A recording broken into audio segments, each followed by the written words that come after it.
Hi, this is Cath King. I'm the plant-based nutritionist and the creator of the Eat More to Weigh Less program.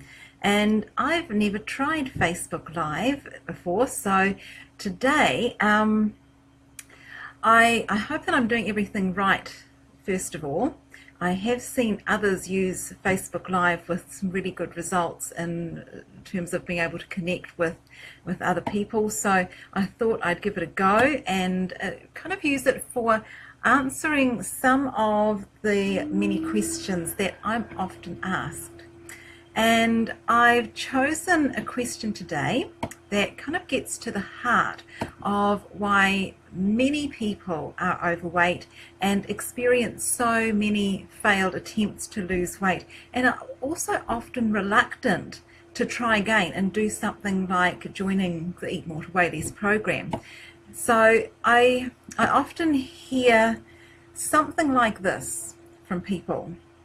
They'll say, I really want to eat healthier and lose weight, but when I look at the Eat More to Weigh Less program, it just seems too restrictive and I don't feel like I can follow it. And they'll ask, how can I say that you can never have anything with sugar, oil or flour ever again, even like a piece of cake on my birthday or a piece of chocolate or Easter egg at Easter time. And I think that you have some, there's some very legitimate concerns that people have and some very logical assumptions. It's just that they turn out to not be completely correct.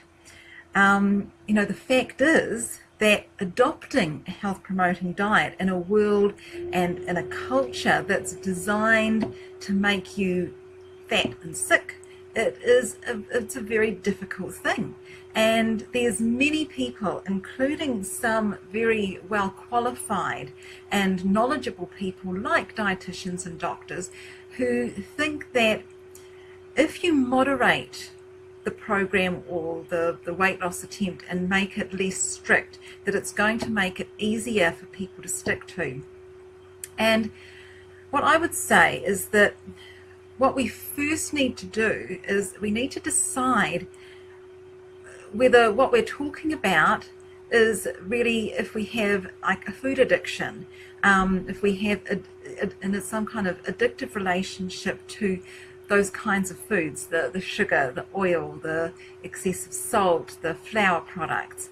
And are we looking at these types of foods and these weight and health issues in the same way that we would do for an alcoholic or for someone with a drug addiction?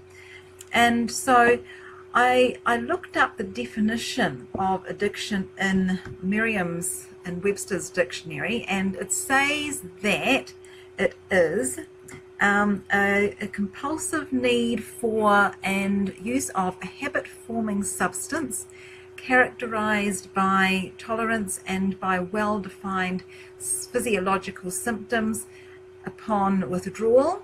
So broadly speaking, it's a persistent compulsive use of a substance known by the user to be harmful. And then I also looked up the American Society of Addiction Medicine, and that defines addiction as a primary chronic disease of brain, reward, motivation, memory, and related circuitry. Dysfunction in these circuits leads to characteristic biological, physiological, social, and spiritual manifestations. This is reflected in an individual pathologically pursuing reward and or relief by substance use or other behaviors. And it says that addiction is characterized by inability to consistently abstain, impairment in behavioral control, cravings, and diminished recognition of significant problems with one's behavior. So under those definitions, I think that people who are struggling with diet-related diseases and eating in our modern society actually have an addiction issue as it relates to chemicals like sugar, oil, flour and excessive salt that have been added to their food. So if we accept the idea that people are addicts, that they are artificially stimulated by the dopamine cascade that leads to overeating, then we have to start looking at, well, what do we do with addicts? If we start, say, with alcoholics, do we say that it's easy for them to quit alcohol? We actually know that it's very difficult. In fact, if you go to one of the more successful programs, the successful sort of alcohol treatment programs, and you might spend, say, $50,000 on an inpatient stay, and then if you went to 12-step programs and did 90 visits in 90 days, and if you have family support, and if you're motivated, we know that the failure rate is going to exceed 70%. Now, the failure rate is very high because it's very, very difficult to get out of the pleasure trap. Even if it's a relatively focused pleasure trap like alcohol is. So this, with alcohol, you've only got one decision to make. You either drink alcohol or you don't drink alcohol.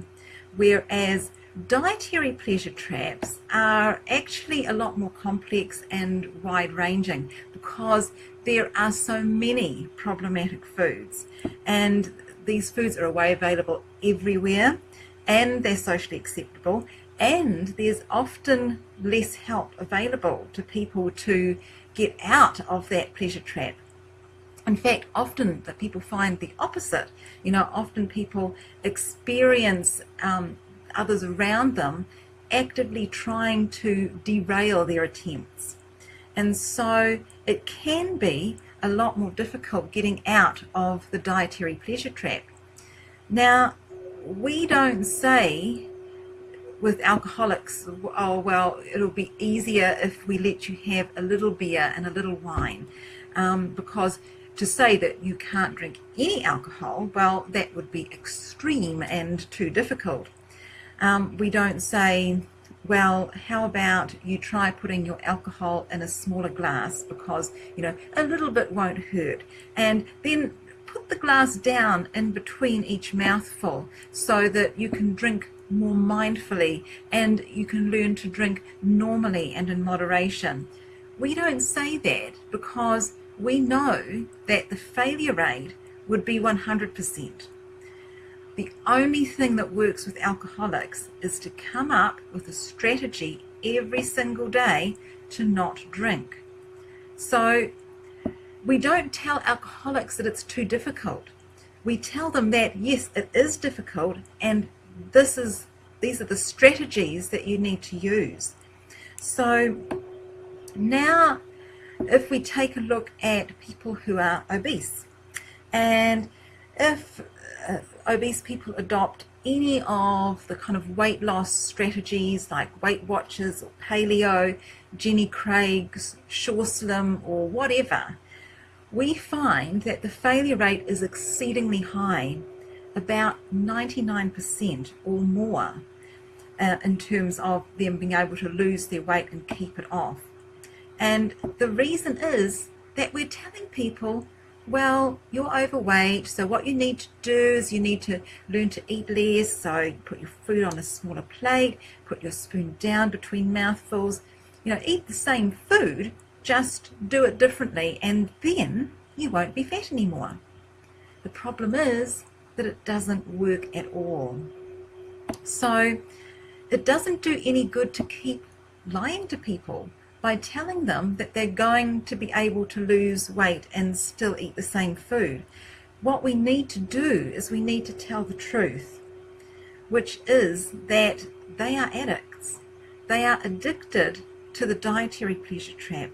They're artificially stimulating the dopamine cascade in the brain with chemicals that have been added to their food, and they need to learn strategies to help them to stop eating those chemicals. If they want to have any chance of being able to gain control over their diet and lose the weight and regain their health and happiness, and that is the truth.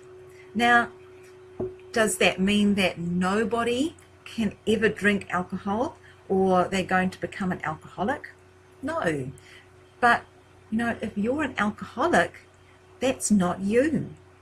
And so it also doesn't mean that nobody can ever have a rich dessert or a piece of chocolate or a piece of cheese.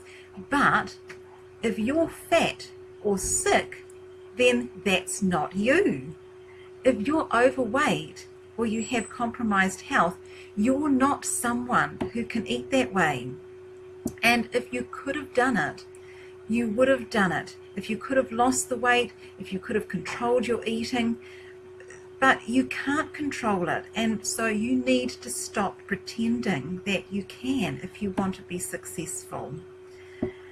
But, you know, as difficult as it is to adopt a health promoting, whole food, plant-based diet, it's actually easier than constantly having to fight the battle of trying to moderate your use of these addictive foods and constantly failing. And so, yes, it's very difficult, and maybe it is too difficult for some people. And, you know, that's why I try to ensure that people are appropriately motivated before I agree to work with them, so that I know that they're going to put in the appropriate amount of effort to be successful. And it is a lot of effort.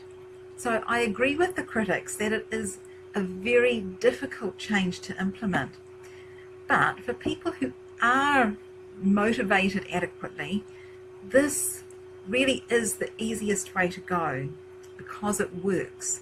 And once you get free, you know, your ability to stay free is much easier than it would be to constantly tease yourself. And, you know, most alcoholics don't get free, but those that do will tell you that their life is a whole lot better. And it's the same with food. You know, while it's initially difficult, it gets easier and the rewards are worth it, I think. And, you know, the Eat More to Weigh Less program that I offer is one of the few places you can go and get help and learn the strategies that will allow you to escape from the pleasure trap, especially within New Zealand, where there's not much available for people. So if you have any questions, please either write to me at Cath at seekinghealth.co.nz or leave them on my Facebook page, and I will address them next time. So thanks for anyone who's watched while I've been recording, and for anyone who watches it afterwards, and I'll hopefully see you next time. Bye bye.